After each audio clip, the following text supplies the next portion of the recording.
Today we welcome our latest and first guest, Cansu, to Learn and Speak's Talk the Talk podcast. She hails from Istanbul, Turkey, and has worked in Germany for the past 7 years as an ESL instructor. So she gave it up all in Turkey to follow her heart and her cat to Leipzig, Germany. Cansu, welcome to the podcast. This is the second take. What was wrong with the first take? I don't know. You are the podcaster, right? I don't know. So version 2. So I'll start off just like I started off the first take. Yes, please. Yeah. Cansu is a ESL instructor here in Germany, originally from Turkey, where we met. So the first question is to Cansu, is tell us a little bit about your, where did you grow up? I was born in Istanbul in Turkey, and I spent my early childhood there, and I studied there. I went to university in Turkey, and all my educational life I spent in Turkey. Okay, so when did you realize that you wanted to become an English teacher? It was sort of a coincidence, I would say. Growing up, I never dreamt of being a teacher or a doctor or this and that. I really don't have a concept of a dream of job. Okay. In Turkey, after high school, you have to take this big multiple choice test. That's the university entrance exam. Mm-hmm. And oftentimes, state universities offer good teaching programs. And you need to get a higher score to get into a good university in a teaching program. And from this university entrance exam, I got a high score. And me and my parents and our counselor at high school, we didn't want to waste my high score. and I enrolled in the teaching degree program. Okay, so it wasn't something that you sort of dreamt about. No, not really. It just had good job prospects. Uh-huh. And it kind of spoke to me at some point, and then, yeah. So being a teacher in Turkey it's an okay job. It used to be better, I guess. It used to be more respected, but Uh-huh. I guess it's still okay, I assume, as a teacher. Okay, so you go to university, you get an undergraduate in teaching English as a second language. Yeah, TESOL, Okay. or ELT, English language teaching. Okay. And what do you do with that degree? Do you go right into teaching? You can go right into teaching in Mm-hmm. Turkey with that degree. At any level, you can teach at an elementary school or a middle school or a high school. Did you want to teach the young students? No, that I was sure of not wanting to do. I never wanted to work with younger kids. That's why after having graduated from the university with a bachelor's degree, Uh-huh.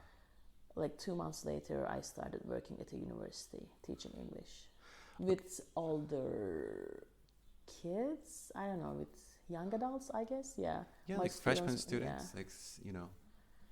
So wait a minute. When you did your practicum at the end of your undergraduate, was that your first teaching experience going into a high school?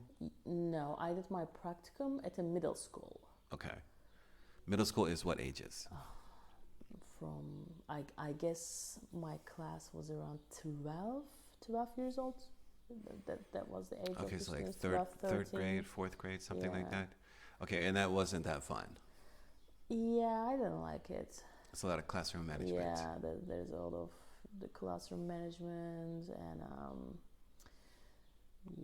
State school, private school? State school. Okay. Not that that matters, but still. Yeah, but I didn't like that. I didn't like it that much, so I was sure that I didn't want to work with younger kids. Okay. Okay, so you graduate from university. You got a good job at a state school, working in a English department. I was teaching English at the state school at the prep school, Okay. which is the foundation year that the students need to study in order to be able to continue to their departments. Like in Turkey, most good universities offer programs only in English. Mm-hmm. And at this university that I was working at, the medium of instruction was also English. For all Only for all departments. for all departments, for all study programs, the only language was English. As a matter of fact, we were not allowed to use Turkish in the classes while teaching English. Okay. And the other professors, like in the departments as well, they were not allowed to use Turkish, so everything was in English. Okay. But if the student's level of proficiency was below B1, they had to study only English, just to learn English, just to improve their language abilities for a year. So there I taught English, and I also taught English to the freshmen and sophomores and stuff. Yeah. Yeah, so the way it is, you're accepted into university, but if you don't have a certain level of English, you have to go to this prep school. Yes, yeah. For 1 year. That's true. For right? 1 year. If you fail, you can repeat it for another year. Okay. And if you fail that too, then you're out. So the students, what are some in the university that you were teaching at? It's a good university. It's a state school in Izmir, Izmir, yeah. right? What were some of the strongest faculties? Engineering Mm-hmm. students were really strong in general. Mm-hmm. I used to teach mechanical engineers and computer engineers, Mm-hmm. and also the science students were really good. Okay. Like we had this study program, genetics and biology, something like that. Can't remember the name. So it's mostly off the like top of my head right now. natural sciences and Yeah, hard sciences. yeah. There Okay. was no social, and till this day, there is no social sciences in that university. Okay. There was only engineering, architecture, and hard sciences. And the joke was the campus. It's not a joke. The campus was modeled after the MIT campus. That's what they said, yeah. Yeah. But I've never seen the MIT campus, so I cannot verify. Yeah. This claim. I've never seen it either. I don't know. Well, but it's a nice campus. Okay, so you start teaching young adults, right? Yeah. 18, 19, 20, whatever the ages are. Are you using, what kind of technology in the classroom are you using at that time? At that time, basically nothing. But while I was teaching there, we started using this program that came with the books, with the English books, so students could do some online activities themselves. We would assign them some homework, and they would do those, and we were able to check their progress using So this. no smart board, no... No, we had 2 labs, computer labs, with smart boards and computers and headsets and etc. But we really didn't use them. Okay. Because our teaching load was very high to start with. How many hours a week were you working? On average, I think I was working 24, 26 hours, 22, like around, more than 20 hours, that's for sure. And how many teachers in your department? If I remember correctly, we were a total of 36 teachers, Okay. I guess. So it's a lot of students. Yeah, like around 1,000 students. So Okay. you don't have time, and the schedules were really packed with classes, especially at the lower levels. If the students are starting from A1, you only have like 8 months to try and bring them up to the level of B1. And it's like a miracle if you could do it. In a year, Yeah, right, in a yeah, year, yeah. in a school year, which is eight months basically.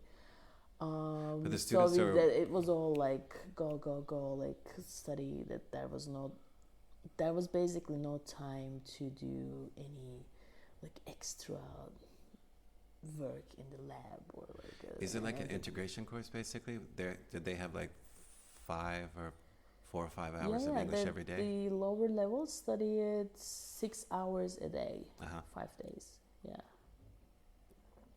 So it is like an integration course. yeah. Interesting. 30 hours. Whew, it's hard. Those are long days. Yeah. If you didn't have to teach on that particular day, did you still have to come into the office? Yeah, but I always had to teach. Yeah. That is the reality, and I'm sure they are still doing it that way. You always have to teach, like you have to teach every day, but even if you were not teaching, I mean, you had something else to do. You either worked in a committee, you either prepared like exam questions or extra materials, so you always had something to do. Okay. Yeah, so you always had to go to the office anyway. Okay, so you decided while you were teaching that you wanted to go back and get a master's. Yes, Why? yeah. Why did you want to go back and get a master's? I have always been a very good student and I always liked being a student, so I guess I kind of wanted to continue being a student. Mm-hmm. And doing a master's degree or like continuing your education gives you a good excuse, like in a way it pushes you to improve yourself. Okay. Otherwise, like I guess if I wasn't doing my master's degree, what else would I be doing? Yeah. Nothing. Yeah. Well, just working full time, right? Yeah, and then when you work full time doing nothing extra, it gets old pretty quickly. Okay. So you need something else. So it was the motivation like higher salary or? No, it didn't affect my salary or anything like that. It Okay. was just only for me. So you got a master's degree in curriculum? In curriculum and instruction in educational sciences. Okay. So what does that mean? Like, what are you capable of doing after that? So after my master's degree in curriculum and instruction, on my diploma it says that I am a specialist in creating, adapting, and evaluating curricula. Okay. For all types of, in general, classes, subjects, but my expertise was, of course, the subject of teaching English. Okay. So coordinating, creating, scheduling, putting things in, taking things out. Deciding on your aims, long-term Observations. goals, short-term goals. Evaluations. Well, yeah, what do you want to achieve at the end of the school year, for example? Okay. And then you start from there. You do your needs analysis, and then you decide on your method of creating your curriculum, and then Well, that's basically what you're then doing you now, apply right? it, adapt it, evaluate it. Yeah. Okay. So you worked at ITE for Yeah, I worked at Izmir Institute of Technology in Izmir how many years? from 2010 till I moved to Germany in 2017. Okay. So let's talk about that process. So I came to Germany 2016. Yeah. Like, you're my partner. You were going to work at the same place where I was working. Yeah. How did you feel about that? Like, was it After you moved to Germany in 2016, so for the audience who doesn't know the relationship between us. I said Yeah, partner. Okay. I just said Scott partner. is my partner, so he moved to Germany in 2016, and I kept coming here. I was still living and working in Turkey in Izmir, but I kept visiting him here in Dessau in Germany. Mm-hmm. And of course, you took me to the office, and I met some people there, and I sort of knew who you were teaching, how you were teaching, what you were teaching. Mm-hmm. But yeah, during one of my visits, I guess we talked to our director of English, Mm-hmm. and I asked for a job, and They were very nice to give me a contract, Yeah. a frame contract, and yeah, when I went back to Turkey, to Izmir, I went to the German consulate with that contract and with other documents, and it was surprisingly fast. It's pretty Till quick I got my with a work contract, right? work visa. Yeah, Yeah. it took about 4 weeks, I guess. Yeah. Yeah, I wasn't expecting it to be that fast. Okay. And then, yeah, you start, canceling contracts and you start selling furniture just like everybody else. Yeah, it was quite fast, but thankfully I had my parents and they helped me a lot. So we got rid of all the things in my apartment in Izmir and canceled all the rental contracts, this and that, like what you need to do before you move, basically. And then within 2 months, yeah, I was in Germany. Okay, so and immediately working. yeah, so you started quickly, Yeah. right? Yeah, I mean, like, I flew from Izmir to Germany on July 5th, and I started working on July 10th. So 5 Okay. days later, yeah. Okay. So it's a very different teaching experience. Here. Yeah, yes. Basically because of the nature of the school and the profile of the students. Back in Turkey, I was teaching at a university to young adults. And we had a very strict curriculum. You had to catch up with the pace, you had to finish some units before a certain time. Like, there was a lot of pressure. But here I was working at a language school. The student profile was mostly adults, hobby learners. So people were already, most of the time, the students were already motivated to learn. So that made my job quite easy, actually. Okay. So less stressful? Less stressful, that's for sure, yeah. And more fun. Yeah. When you're working with adults, like, you have a lot to talk, people have life experiences, you share a lot of things. And I used to teach like certain individuals or groups for a very long time. Like, I had groups that I was teaching for a full 5 years. Right. So I knew almost everything about my students, and they knew almost everything about me and my life. So you sort of become friends over Right. time, So I like that aspect of teaching here in Dessau. At the time it was in Lingo, but now it's Walpert Schulungszentrum Learn and Speak, right? Right. So I really like my time and what I've learned during my time at Learn and Speak, actually. Yeah, you get to travel to different, cities around Dessau. You're introduced to new companies, what they do, what they manufacture. I certain taught processes. at different companies, business English classes at different companies. That's one of the things here. Like, businesses offer English classes to their employees as Right. a perk, right? Right. So that was fun, yeah. Pharmaceutical industry. What other Yeah. industries did you work in? Chemical industry. I worked at a lot of chemical companies, pharmaceutical companies. Like, the companies around Dessau, basically, chemical compounds and pharmaceutical companies. Yeah. Do you have a favorite company that you worked for? Yes, I do. Ooh, can you say the name of the company? Of course I can. I really enjoyed, and I still appreciate my time that I spent with my students at the company of Solvay in Bernburg. Okay. Yeah. Really? Yeah.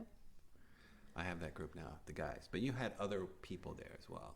Yeah. I had your group, the guys you're teaching right now. I was teaching all Jai's current group. I was teaching a lot of students at Solvay in Bernburg, and I really like them. I still like them. Yeah, of Yeah. course. Okay. So Solvay, huh? Do you remember what they manufacture? Soda ash. Soda ash, that's right. Yeah, it's crazy. So,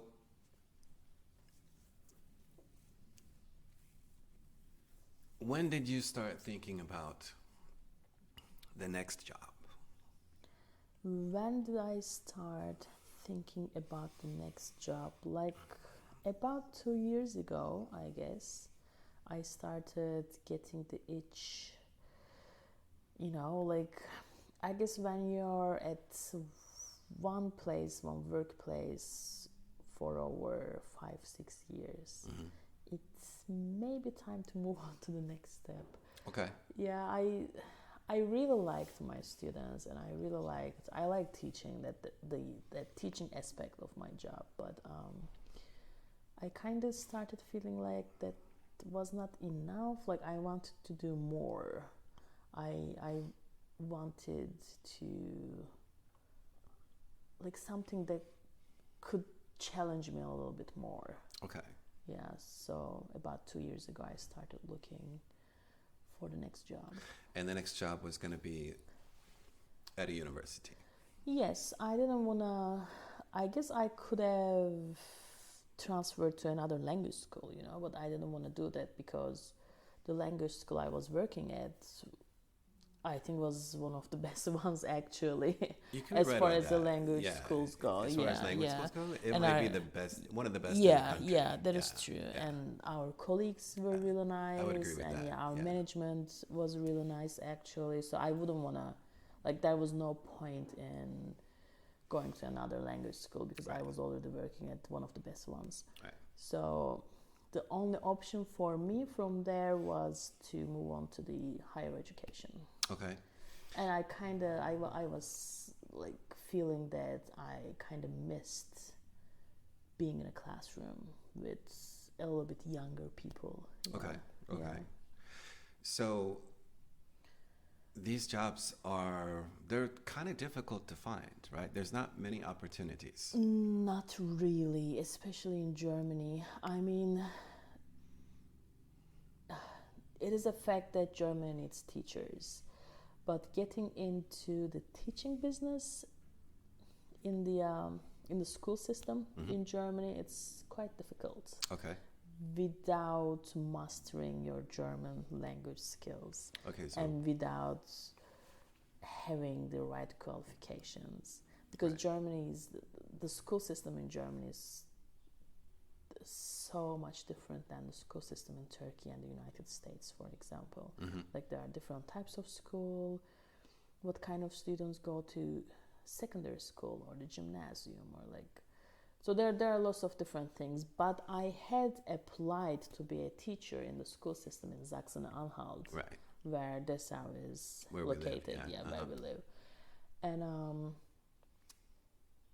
I guess I was lucky because I studied teaching, and all the Turkish universities are accredited to the European Union level. Right. So like, if you graduate So it from a wasn't Turkish your university, it's like a academic, German university. Yeah, it wouldn't be your academic background. I mean, I was lucky because I studied teaching, and my teaching degree, my bachelor's and also my master's degree, also in educational sciences, they are equivalent of German degrees. So there was nothing wrong with my papers or with my qualifications. That I didn't need to do like extra training or anything like that. But I was still, I could, like, the option for me to apply to be a teacher in the school system in Sachsen-Anhalt was still this side entry. It's called Quer Einsteigen, something like that. I don't know if this, but it's translates as the side entry. It's like the detour. Yeah. But anyone who wants to be a teacher, because German is teachers. Let's say you're an engineer, but you want to be a teacher. You want to teach, let's say, mathematics or physics, because you know those subjects. You can use this side entryway, and you can enter the German school system. For somebody who hasn't like graduated from it, Yes, but with a teaching degree. Yeah, Okay. yeah. Yeah, I have a couple of students who did that actually. Yeah, you can do some extra training, I guess. But I don't know how effective that would be. That would be hard for the individuals not studying teaching, not that non-teacher individuals. Who's never taught before? That'd be Yeah, hard. That'd who be has hard. never Yeah. taught before, who has never been in a classroom with, let's say, 20, 12-year-old students. There could, I, I assume, like, I think that is a very hard task. Yeah, Certainly challenging. yeah. So, do those teachers have to teach two different subjects? In Germany, you have to teach two different subjects. What would have been your second subject? Yeah, I went to a meeting at a school nearby. They were like trying to attract more teachers, and there I was like, okay, because in Turkey you study only one subject, teaching one subject in depth. Like I only studied teaching English Right. to kids, to teenagers, to adults, whatever, throughout like 4 years. But here you need to teach two subjects. But when I went to this meeting at the school, they told me that it's okay. I could teach an easy subject like a house economics, something like that. Home economics, Yeah. yeah. Like showing the students how to run the washing machine, that kind of stuff. I was like, okay. Take care of houseplants.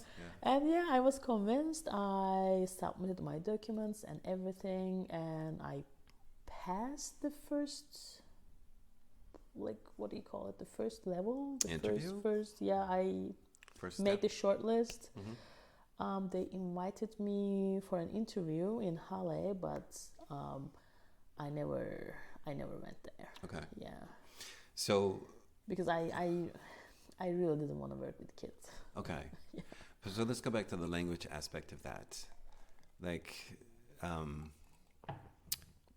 It could also be, I don't know, maybe even if I had gone to the meeting and I had made the appointments and gone to the meeting, maybe I wouldn't have been employed because I don't have C1 level German skills. and that's what we need. I mean, yeah, in English, when you are teaching English, that's not necessarily true, but let's say you want to teach biology or history or maths, you gotta have C1 level German skills, obviously. How else are you gonna teach in German? Right. Yeah. Yeah, but English, there should be like a little exception there. Yeah, what rules are rules, you know? Yeah. Rules are rules. Yeah, I don't think. How many jobs did you apply for before you got your current job? I had one serious application. Like you got called on one interview. I got called on to one interview. That was my most serious application with all, like, without a missing document or whatever, yeah. Right, And and- I was called for an interview. And you thought you got that job. I thought I got that job. I had a really, really good interview, and yeah. And how long did you wait until you found out you didn't get that job? 5 months. 5 months. It's kind of strange. Yeah, it was. Yeah, that is true, because everything was really positive during the interview, and like I got the vibe that I may have gotten the job. So during those 5 months, I didn't send any other applications to anywhere. Okay, so that was a job at a university Yeah. somewhere in West Germany. Yeah. Yeah, or the other side of the Yeah. country. Did you use the headhunter for a little while? Not really. No. Okay. No. The current job that you have right now in Riesa, like how did you find out about that job? I saw the job advertisement on Indeed. Okay. Yeah, and the name Riesa was familiar because that's what got my attention, actually. The name Riesa, because we, like a couple months prior, We had the pasta. we had a bike trip in Meissen, Riesa. So Ah. in that region, so I remember the You saw name. the train yeah, station. Yeah. Yeah, Riesa is famous for. It's pasta. Yeah, So- there's a pasta factory, That's right. and it's steel industry, I guess. Yeah, Cargill is there. I think they do the same thing as they do here in Barbie. But okay, so let's talk about the current job. Yeah. So what is the name of the school? The school is called Berufsakademie Sachsen, but Work, it Work is, Academy Saxon.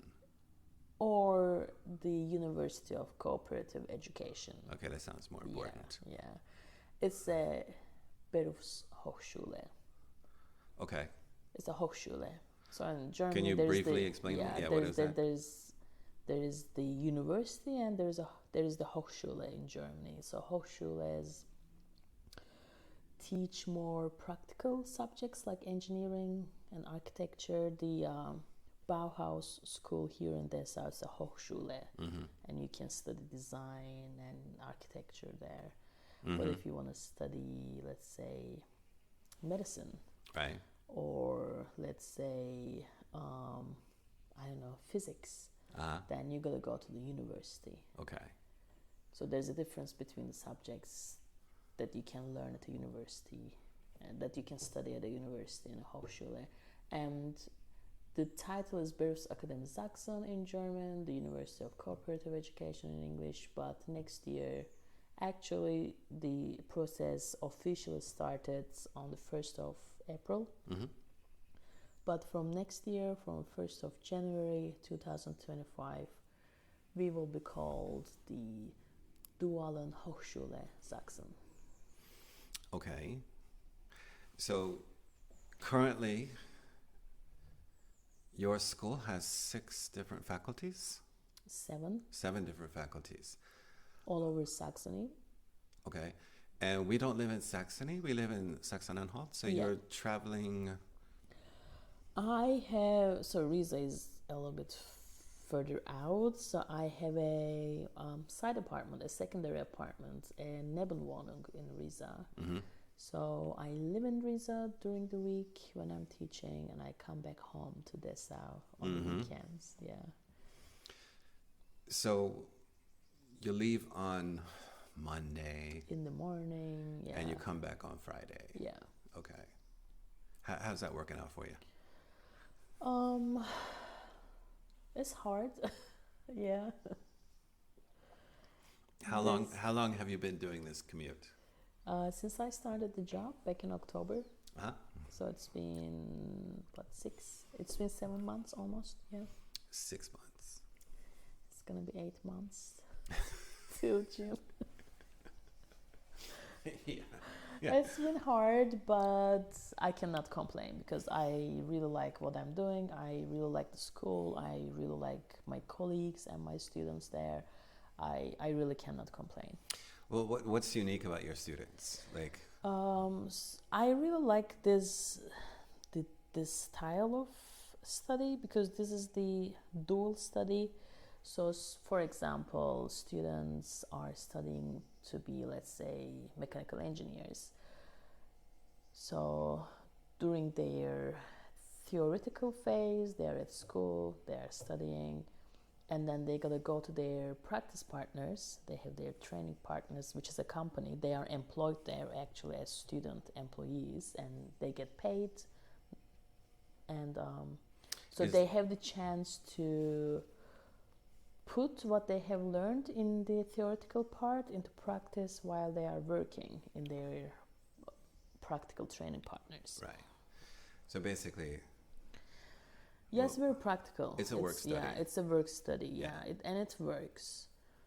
and they do this for 3.5 years, They do this for 6 semesters, 3 years. and then they get a university And diploma. then they get a bachelor's degree. Okay. Yeah.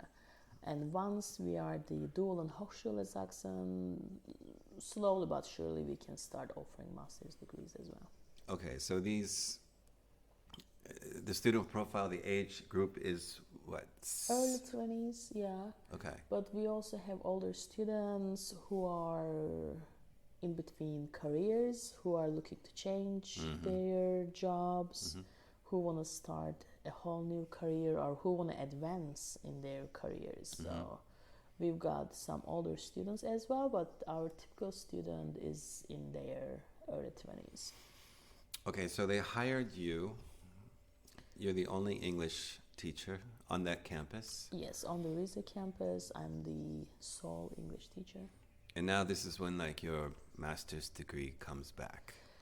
Yes, as I said, I really like the teaching aspect of my job, but I also enjoy creating the curriculum and applying it really and see what works and what doesn't work to adapt it and to evaluate it. And I really like that the paperwork part. I don't know if it sounds weird or boring. It really isn't. I really like that part.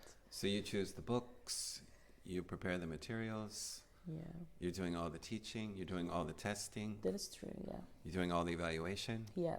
For how many how many students? I think overall we have around maybe 500 students. Okay. But I'm teaching in different semesters in different departments. You know, I'm not. At some point, I will have taught all the students on the campus, but yeah, in just different times. Okay. Yeah, I still don't understand how the scheduling works, but still. Yeah, it's still it takes time to Yeah. wrap your head around it. Well, you passed your probationary period of 6 months. I did. Yes. And what was some of the feedback you got? I was told that that they like me, so that was good to hear. The feedback was that I integrated well with the students and with the colleagues.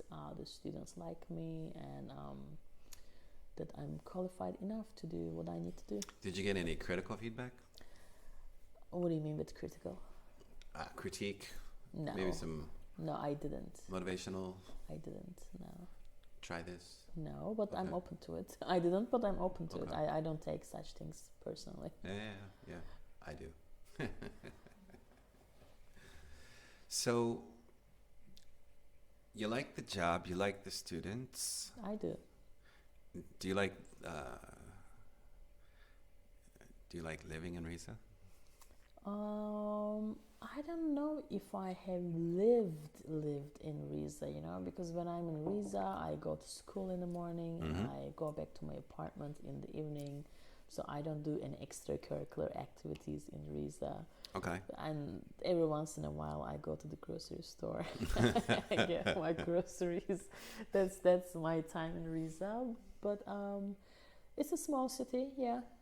It's between two big cities, so I think the younger people in Riza to either choose to go to Dresden or Leipzig to have fun, I guess. Okay, so it's in between Dresden And Leipzig, yeah. Okay. So let's talk a little bit about, you moved to Germany. Yeah, learning German is, of course, it's important to integrate. What's it like living in Germany, like as a foreigner? What are some of the positives? What are some of the negatives? I can only compare the life in Germany to the life in Turkey and maybe to the life in the United States to some extent, as far as I have experienced myself. But compared to Turkey, living in Germany is less stressful. Definitely. Yeah. Safer. It is safer. Also, as a woman, I feel safer in Germany. Yeah. It is sort of embarrassing to accept it, but yeah, as a woman, I feel safer in Germany, of course, to go out at night, for example, or like if a guy is approaching me on the other side of the street, I wouldn't be afraid in Germany, but I would be in Turkey. A little bit scared. Yeah. Yeah, it's relatively safe, I think, in Germany. Yeah. I read an article today, the crime rate has gone up, but not here in Dessau, I don't think. So I'm sure there's crime in Dessau as well. Like there's crime everywhere in the world. But life in Germany is less stressful. It is safer. The what else? standards of living are higher compared to Turkey. Okay. I mean, the quality of life. Yeah, the quality of Work-life life balance. is better. Work-life balance is definitely important, at least for me here. I've got so much better work-life balance here Well, Back you in were Turkey, I was always working. yeah, you worked a lot in Turkey. Yeah. Yeah, you work a lot of overtime, unpaid overtime, I think. Yeah. But here, people respect your off time, you know? When you're on holiday, you're on holiday. People don't contact you. I'm sure like there are industries and sectors that people have to work a lot of overtime, or I'm sure like people sacrifice from their private lives, but You I don't. guess I don't. Yeah. I'm happy, yeah, with what I have right now. What about the food? You like the German food? We don't necessarily cook German food at home, Mm-hmm. but yeah, I like the food in Germany in general. I would have appreciated it if we had more fresh seafood, maybe. Okay. That's the only thing, yeah. Yeah, access to the Mediterranean Yeah. diet is like But you can find pretty much anything you want to find in Germany. Like Yeah. it's available somewhere.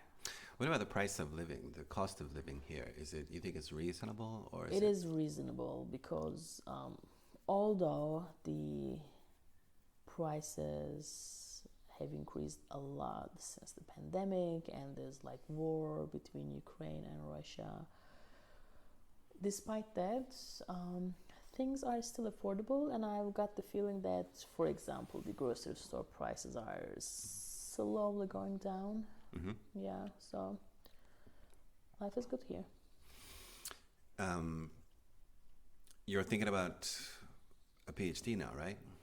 I am, but it's kind of challenging because I have zero connections in the universities here. And I sort of have a topic in mind. Mm-hmm. I know what I want to research, what I want to do. I need to sit down and write a proposal. Mm-hmm. And then I guess I gotta start sending that proposal to random professors, and I'm asking myself, like, why would they read my proposal? Like, I'm basically a stranger, like, with no connection. So it's gonna be challenging, I'm sure. But I still wanna push for it. Well, you so found we it. will see. You know, you found a job, so like you should find a department, a professor who wants to work. We will see. You know, on your topic. We will see. Yeah. But if it doesn't happen, it's not the end of the world. Like, that's fine. Yeah, but the motivation for getting a PhD. What is the motivation for getting a PhD? Just Again, I like being a student. Okay. Like being a And student. a PhD would, of course, improve my career prospects. Yeah, Yeah, that's true. yeah. Okay. So the last time we were on the first version of this podcast, Cansu wanted to talk about, I asked the same question, right? About how is life in Germany, some of the good things and bad things. What do you not like about living here? What do I not like about living Or here? what's sort of challenging? I mean, language is What challenging, is- right? Yeah, but doable, you know, like if you speak English, you can learn German relatively easily, I guess. I don't know, sometimes these rules are rules type of mentality, it's sometimes very strict. Lots of rules, And- lots of regulations, right? Yeah, I don't mind the rules and regulations, but there are lots of arbitrary things, Mhm. and sometimes people are really, really, really not willing to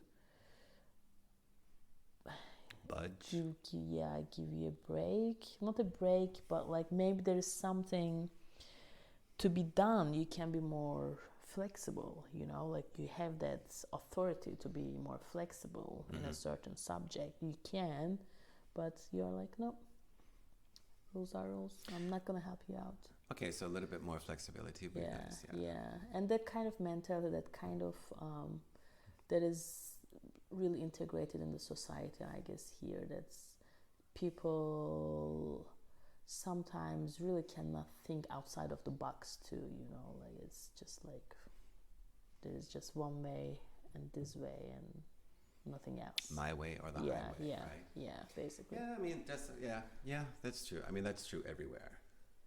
But yeah, the rules and regulations, the policies, like there's lots of Yeah. I mean, you need rules and regulations and policies. I'm not But it can complaining get about really them. methodical, That's fine. But yeah, right? it is. There are like there's some arbitrary things, as I said, Yeah. just like rules for the sake of rules. I think a lot of people like to talk. They like to voice their opinion. They want to be heard.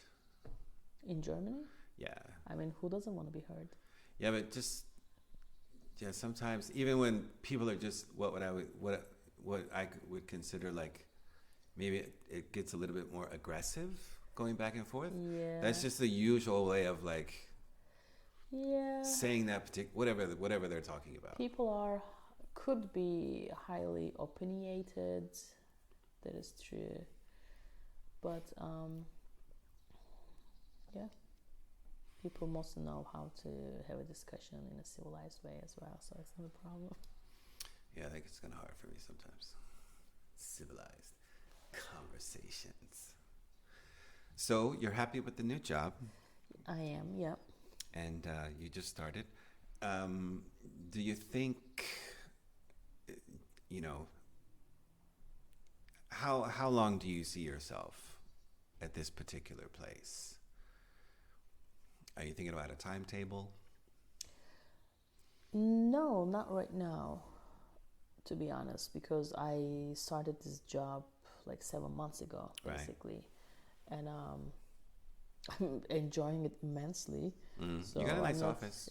yeah, I mean, I'm not thinking of the next step at all right now. I'm still settling into my new role. I'm still trying to figure out a couple of things. Yeah, Are you Yes, working? Are you working on your German? I am working on my German because I want to take I want to be naturalized in Germany, so I'm working on my German. But since I moved to Riesa, my German sort of deteriorated, I guess, because I'm kind of isolated there. I'm not communicating a lot in German. Well, I mean, that's the best place, though. Like, if you're isolated, you can't speak English, yeah, right? but So, what do you need for the German passport? Are you gonna have to give up this Turkish passport? no, not right now because there's a new law, so I can qualify for the dual citizenship. Okay. So I don't have to give up on my Turkish passport, but I can get a German passport if I pass the B1 level test in German and the citizenship test. Okay. Which we offer at the school, right? Yeah. So I think I may take the test maybe in a couple of months. Okay. When are you eligible for that? Do you know? Sometime in June, I think the law will be put into practice. June 26th. So you lived maybe. here how many years? 5 years? 6 years? Yeah, since 2017. Okay. It's been some time, so I am eligible to apply for it, as far as I know. Okay. Yeah, you should be. No, it's a good opportunity. It is, Then, yeah, you that's know. for sure, yeah. I know there's a lot of critique about this new law, especially from the conservatives in Germany, but it is a good thing for people like us, especially. Like, I've been living and working and paying taxes and paying into pension, paying into the social security system in Germany since 2017. I contribute to the society, I contribute to the economy, and a German passport would make me feel like, okay, I'm an equal here. I've got rights, like, and I would feel safer to continue my life here. Then I would be able to say that, okay, my life is here. Right. Yeah, I am a citizen here. Yeah, there are. I mean, there's lots of advantages, of course, being like a citizen, permanent resident. Yeah, I need to think about that myself. Is it really helping me out in a lot of different ways? I don't know. Could be. Maybe. Yeah, possibly. So, that sounds great. Cool. Thanks for inviting me to the Are podcast. you are you after are you after are how you many years? are you happy with the second How, version? how many years has it been? I've been asking Scott to be on this podcast since he first started back in 2009, 2020. Yeah, This is not true at all. it is true. It's not true. I was expecting to be the first guest on this podcast, but finally I made it. I made it. We may have to do it a third time. I made it. No, this is my Depending on second the- and last depending time on on the- this podcast. I'm done. I've said what I have to say. Thanks for inviting me. But I made it to the Learn and Speak podcast finally. I'm happy about it. Yeah. All right, Cansu. Thank you very much, and Thank you. have a great week of commuting.